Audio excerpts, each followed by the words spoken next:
जादुई जोगी और चार शहजादों की दास्तान। एक दफा का जिक्र है कि एक बहुत बड़ा बादशाह था। उसकी सल्तनत बहुत अमन व सुकून वाली था। उस बादशाह के चार शहजादे थे।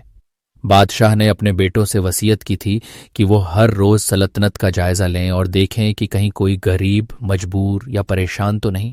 बादशाह के बेटे अपनी जिम्मेदारी निभाने में कोई कोताही नहीं करते थे, लेकिन उनकी किस्मत उन्हें एक अजीब इम्तिहान में डालने वाली थी।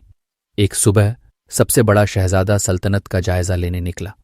सुबह की ठंडी हवा में सवारी करते हुए उसे एक तालाब के किनारे एक अजीब और गरीब दरवेश यानी फकीर दिखाई दिया। उस जोगी के पास चार घोड़े थे जो बेहद खूबसूरत और अलग नस्ल के थे। ये घोड़े इतने बेहतरीन थे कि शहजादे ने अपनी जिंदगी में ऐसे घोड़े कभी नहीं देखे थे। शहजादा उस दरवेश यानी फकीर के पास गया और कहा, ए फकीर, तू कौन है और यहां किस वास्ते बैठा है? ये खूबसूरत घोड़े कहां से आए? फकीर मुस्कुराते हुए बोला, मैं तो एक मुसाफिर हूं, मुझे कुछ नहीं चाहिए, बस तुम चाहिए हो। शहजादा हैरत से बोला, मैं क्यों चाहिए हूं? मैं बादशाह का सबसे बड़ा बेटा हूं और मेरा फर्ज है कि सल्तनत का ख्याल रखूं। क्या तुम्हें किसी चीज की जरूरत है?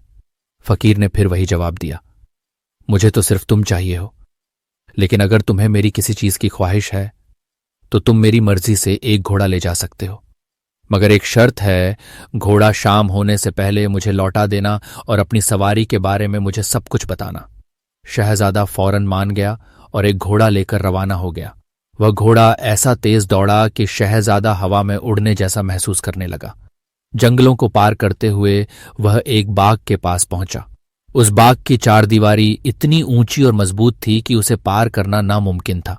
वह थोड़ा आगे बढ़ा, लेकिन जब वापस लौटा तो उसने देखा कि बाग की चारदीवारी के सारे डंडे बदलकर हंसिया यानी फसल काटने का औजार यानी दरांती बन गए हैं और वे बाग की सब्जियां काट रहे हैं। यह मंजर देखकर शहजादा हैरान रह गया। जब वह वापस दरवेश यानी उस फकीर के पास पहुंचा तो फकीर ने पूछा, तुमने क्या देखा? शहजादे ने पूरी बात बयान कर दी। फकीर ने फिर पूछा, क्या तुम इसका मतलब जानते हो? शहजादा बोला, नहीं। दरवेश ने उसकी तरफ गौर से देखा और कहा, तुम एक बादशाह के बेटे हो और इतनी मामूली पहेली भी नहीं समझते? यह कहते ही उसने कोई जादुई अल्फाज कहे और शहजादा पत्थर का बन गया। दूसरे दिन दूसरा शहजादा अपने बड़े भाई की तलाश में निकला। वह भी उस फकीर के पास पहुंचा और उन अद्भुत घोड़ों को देखकर हैरान रह गया। उसने भी उस जोगी से सवारी की इजाजत मांगी। जोगी ने कहा, तुम सवारी कर सकते हो, लेकिन मेरी एक शर्त है। अगर तुम लौटकर मुझे वह सब समझा सको जो तुमने देखा तो मैं तुम्हारे भाई को जिंदा कर दूंगा। दूसरा शहजादा भी एक घोड़े पर सवार होकर जंगल की तरफ रवाना हुआ। उसने वहां देखा कि एक नई पैदा हुई बछिया अपनी मां को दूध पिला रही थी। यह मंजर भी बेहद अजीब था। वह वापस आया और फकीर को अपनी दास्तान सुनाई। फकीर ने वही सवाल किया, क्या तुम इसका मतलब जानते हो? दूसरा शहजादा भी जवाब ना दे सका और पत्थर का बन गया।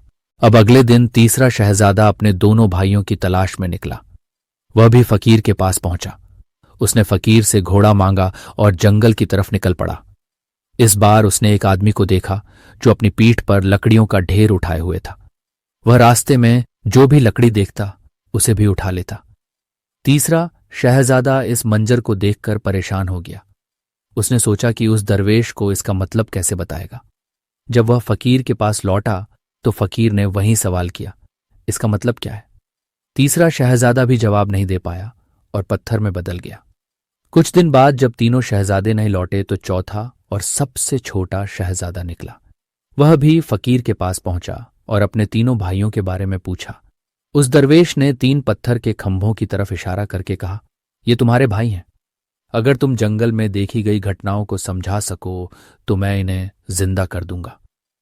चौथा शहजादा भी एक घोड़ा लेकर जंगल की तरफ चल पड़ा।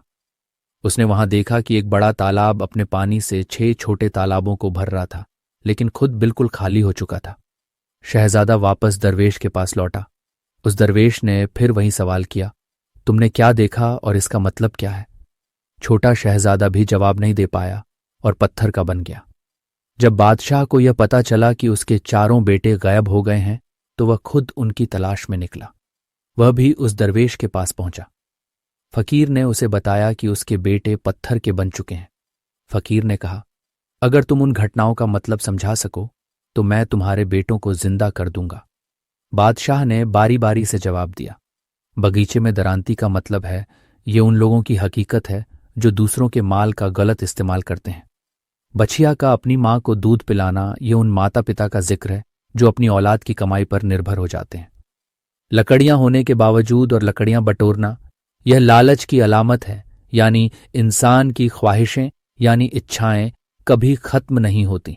एक बड़े तालाब का छोटे तालाबों को पानी देना और खुद सूख जाना ये त्याग और कुर्बानी की अलामत है जो दूसरों के लिए अपना सब कुछ लुटा देते हैं।